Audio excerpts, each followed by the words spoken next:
Hi, I'm Kevin Riley, the editor of the Atlanta Journal-Constitution. Welcome to this year's AJC Decatur Book Festival. We've been part of the festival from the beginning.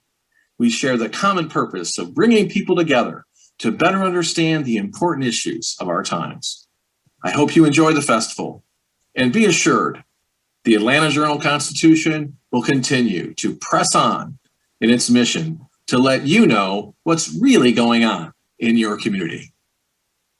Hi, I'm Antoine Howard, president of the Decatur Book Festival Board. I'm so excited to welcome you to the 2021 AJC Decatur Book Festival presented by Emory University. You are truly in for a treat, as this year's program is simply outstanding.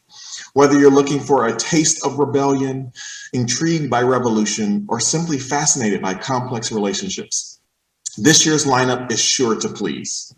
As we celebrate our 16th year, I say with great pride that despite the pandemic, the festival continues to accomplish its mission and still provides rich and community-connected programming. The festival is a beacon for writers and book lovers throughout Metro Atlanta, the Southeast, and now across the country, even outside the U.S.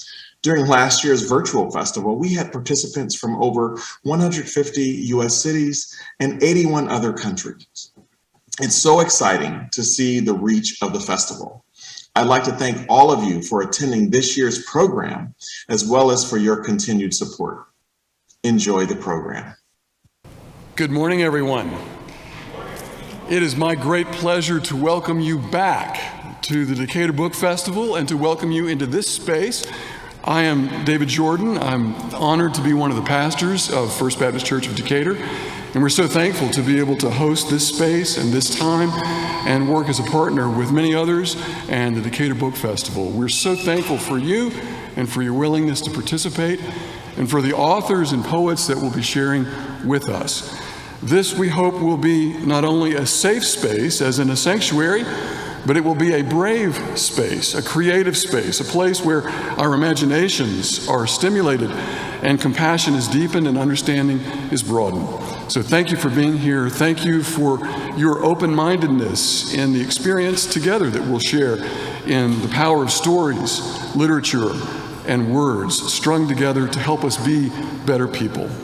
One of those that will be doing that for us today as we begin our series of authors and poets is Jim Davis May.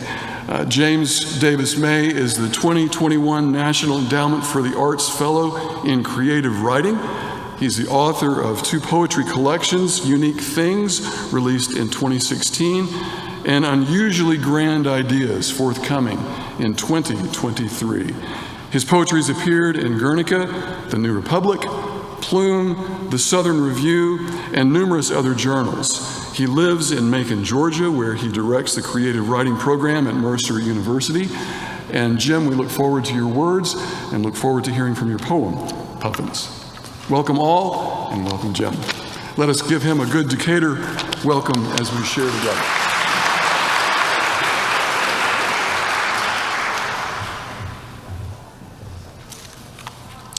Good morning, everyone.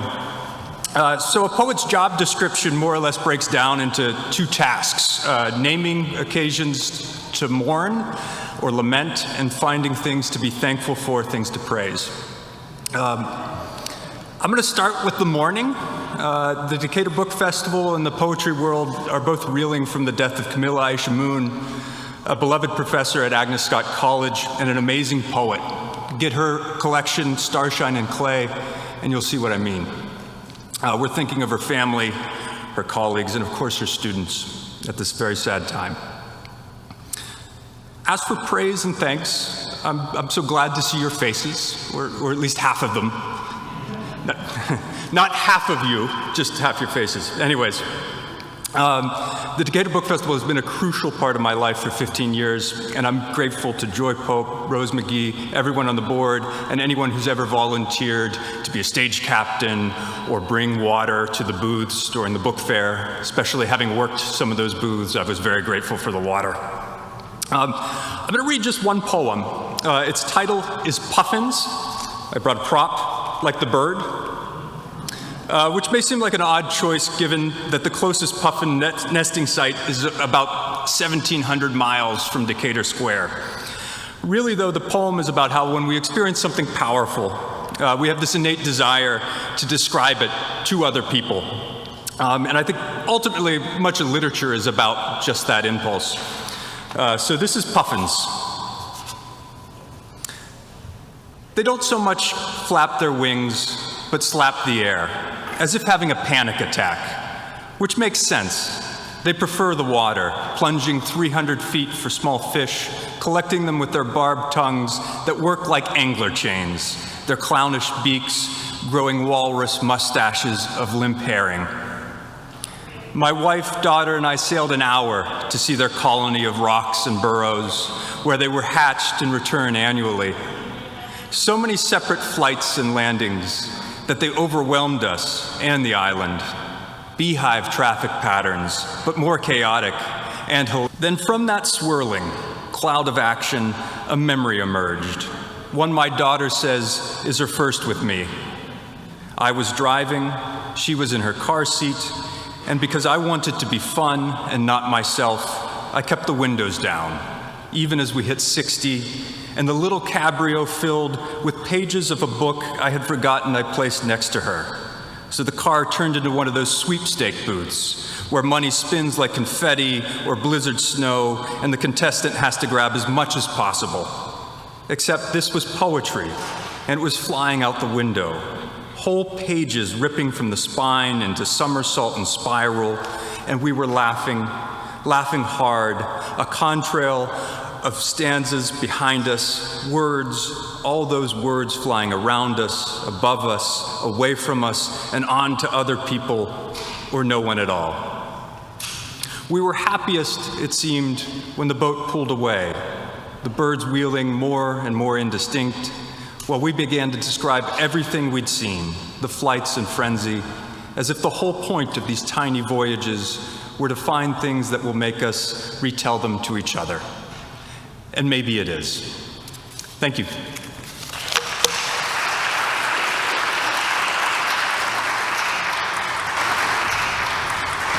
Good morning, everyone, and welcome. I'm Deborah Pyron, your stage captain for the day here at First Baptist, and we're just delighted that you have joined us for this session. I have a couple of brief announcements before the presentation begins. First, Carol Anderson will be signing books immediately following this session. That's going to take place in the signing tent that as you exit the sanctuary, it will be just to your left. There will be volunteers directing you to the appropriate location. We do have books available for purchase today. We have Eagle Eye is our sponsoring bookseller for this session, and they would be delighted to help you with a book purchase. Maybe you've already gotten Carol's book or you would like to get additional copies, but Eagle Eye is out there to help you. Also, I'd like to mention that the Decatur Book Festival is a nonprofit. We depend on sponsors and donors like yourselves, book lovers from all over, to support the festival and help us to continue bringing the hundreds of authors to Decatur each year. When you came in, you may have picked up one of these bookmarks. It has a QR code on the back that you can scan and that will take you directly to a donation site. Or you can go directly to the festival website, which is www.decaturbookfestival.com. Thank you for considering a donation to support us. Now, if you will just take a moment and locate any device that has a ringtone and turn it off or silence so we can enjoy the presentation without interruptions. And at this point, please welcome to the stage Rosemary Mcgee, who is going to introduce this session.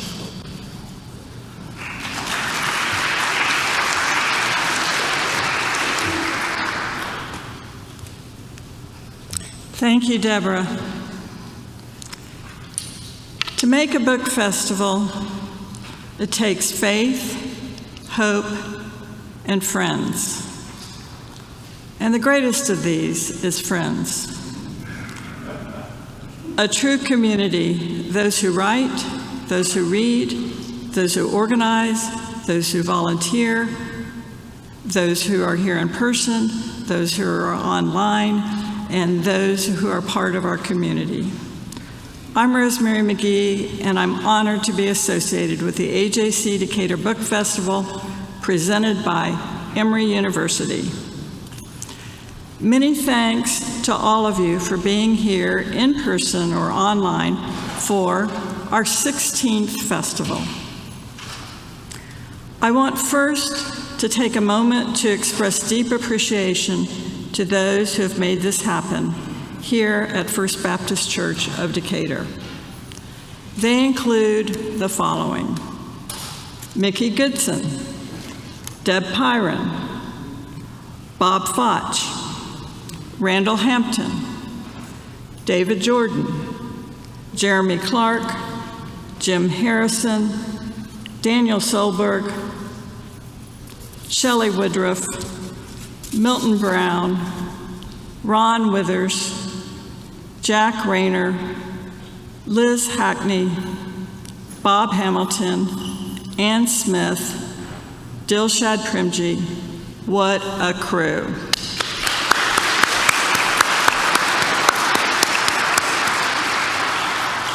Just want you to know I'm about to become a Baptist.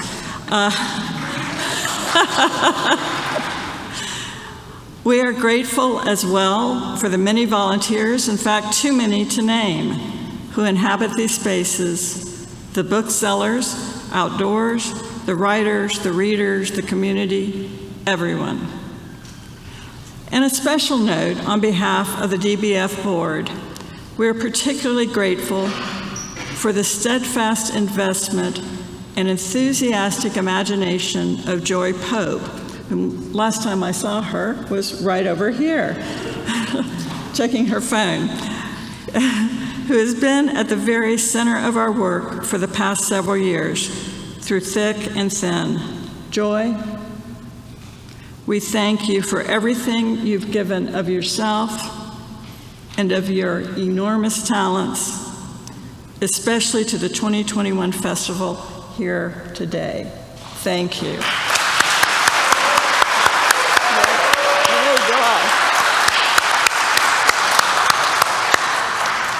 So our program is going to start in just a couple minutes. So take a few minutes to, look around, take a deep breath, enjoy the presence of books, and it will be, and I'll come back up here and introduce it in just a minute or two.